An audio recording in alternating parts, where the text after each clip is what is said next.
கும்லா அக்ராகரம் கிராமத்தில் பாரதிய ஜனதா கட்சியினுடைய எஸ்டி பிரிவினுடைய மாநில செயலாளர் திரு பாப்பண்ணா அவர்கள் அந்த இயக்கத்திலிருந்து பிரிந்து இன்று போற்றுதலுக்குரிய கழகத்தினுடைய பொதுச் செயலாளர் முன்னிலையில் கழகத்தில் தன்னை இணைத்துக் கொண்டார்கள்.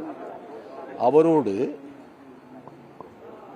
தலித் தொகுதிக்குட்பட்ட 6 ஊராட்சி மன்ற தலைவர்களும் இன்று இயக்கத்தில் இணைந்திருக்கிறார்கள் என்பதை தெரிவித்துக் கொள்கிறேன். சார், அதிமுக யாரும் எந்த கூட்டணியும் வரல, கூட்டணி அதிமுக தேடி யாரும் வரல அப்படின்னு அரசியல் விமர்சகர்கள் இருந்து திமுக எதிர்கட்சியில இருந்து சொல்லுகிறாங்க. இப்ப எந்தெந்த கூட்டணி எந்தெந்த கட்சிகள் கூட்டணி கொடுத்து பேச்சுவார்த்தை நடத்திட்டாங்க? புரட்சி தலைவி அம்மாவுடைய மறைவுக்கு பின்பு கழகத்தினுடைய பொதுச் செயலாளர் பொறுப்பேற்றிருக்கின்ற மாண்புமிகு எதிர்க்கட்சி தலைவர் எடப்பாடியார் அவர்கள் நல்ல அரசியல் அனுபவம் வாய்ந்தவராக இருக்கிறார். நிச்சயமாக ஏற்கனவே அவர் கூறியது போல மெகா கூட்டணியை அமைத்து தேர்தல் களத்தில் நிற்பார், நின்று வெல்வார் என்பதை தெரிவித்துக் கொள்கிறேன். தொடர்ந்து டிடிவி தினகரன் வந்து எடப்பாடி பழனிசாமி ஒருமையில பேசிட்டு இருக்காரு. அவர் வந்து ஒரு துரோகி அப்படின்னு ஒரு தரம் தாழ்ந்த மனிதரை பற்றி விமர்சனம் செய்ய நான் விரும்பவில்லை.